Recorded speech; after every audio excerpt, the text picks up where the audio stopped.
રાધે રાધે, જય શ્રી કૃષ્ણ ને જય માતાજી। એક નવા વિડીયો સાથે તમારી ચેનલ ભક્તિ વેદિકામાં આપનું હાર્દિક સ્વાગત છે। આજ આપણે જાણશું ખૂબ સરસ મરલ સ્ટોરી, અંતરયાત્રા સત્ય સુખની શોધ। એક ગામમાં મોતીલાલ નામનો ધનવાન વેપારી રહેતો હતો। મોતીલાલ પાસે પૈસાની કોઈ કમી નહોતી। ઘર ભબકતું વાહનોની લાઈન, 2 છોકરા અને પ્રેમાળ પત્ની। આમ તો બધા કહેતા કે મોતીલાલ સુખી છે, પણ મોતીલાલની આંખોમાં કોઈ અનોખી તરસ હતી। એ તરસ સુખની હતી। કોઈક આવી વસ્તુ મળી જાય કે પછી જીવનમાં સત્ય સુખ મળી જાય। મોતીલાલે લાગ્યું કે કદાચ વધુ પૈસા કમાઈશ તો સુખ મળશે। તેણે પોતાના ધંધાનો વ્યાપ વધાર્યો, નવો બંગલો બનાવ્યો,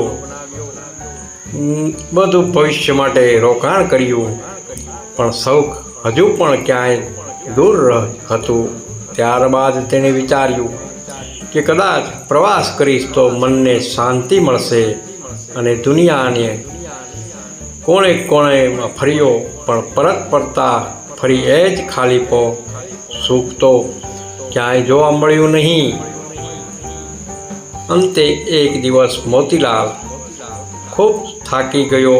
એક સમયે એક બુદ્ધિશાળી સંત પાસે પહોંચ્યો।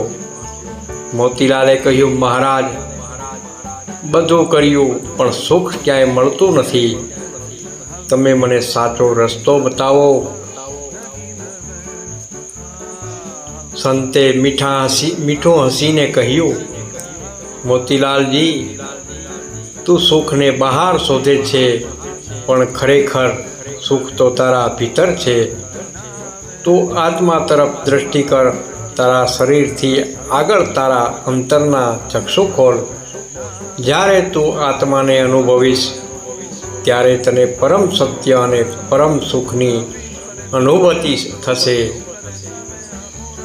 સુખ કોઈ વ્યક્તિ, વસ્તુ કે સ્થિતિમાં નથી। એ તારા ભીતર આરામ કરનારા આત્મામાં છે।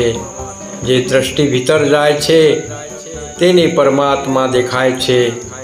સુખ તારા અંદર છે અને એ સુખ તારા ભીતરથી જ ઉભરશે। મોતીલાલે પૂછ્યું, પણ મહારાજ, એ માર્ગ કેવી રીતે મળી શકે?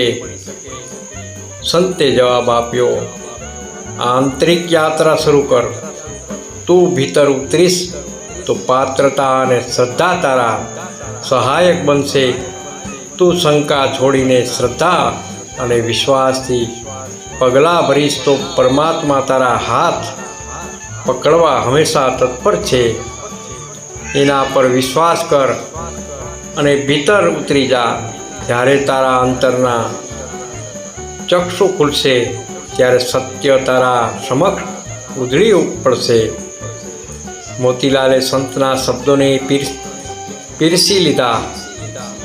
તેણે ધીમે ધીમે સાધના શરૂ કરી। તે ભીતર ઉતરવા લાગ્યો। હળવેથી તેના મનની શંકાઓ ઓગળી ગઈ। એક દિવસ એવો આવ્યો જ્યારે મોતીલાલ આત્માને અનુભવ્યો।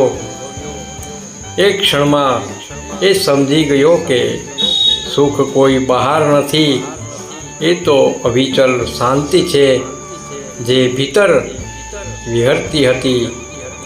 જેને આત્માનો પરિચય થાય તે શાંતિ અને સત્ય સુખનો પામે છે। કોઈ વસ્તુ, વ્યક્તિ કે સ્થિતિ સાથે બંધાયેલ નથી।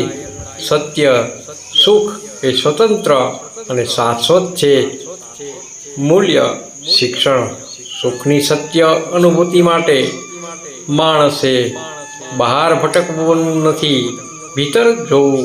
ભીતરમાં ચક્ષુ ખુલે ત્યારે જ સાચું જીવન શરૂ થાય છે। પરમાત્મા હંમેશા આપણો હાથ પકડવા તત્પર હોય છે, પણ શ્રદ્ધા અને વિશ્વાસ સાથે એ યાત્રા શરૂ કરવી જોઈએ। જય માતાજી, જય શ્રી કૃષ્ણ. મિત્રો, તમને વિડીયો ગમ્યો હોય તો લાઈક શેર કોમેન્ટ જરૂર કરશો. નવા હો તો ભક્તિ વેદિકા યુટ્યુબ ચેનલને સબસ્ક્રાઈબ કરવાનું ભૂલશો નહીં. જય માતાજી. કોમેન્ટમાં હર હર મહાદેવ જરૂર લખશો. જય ભોલેનાથ.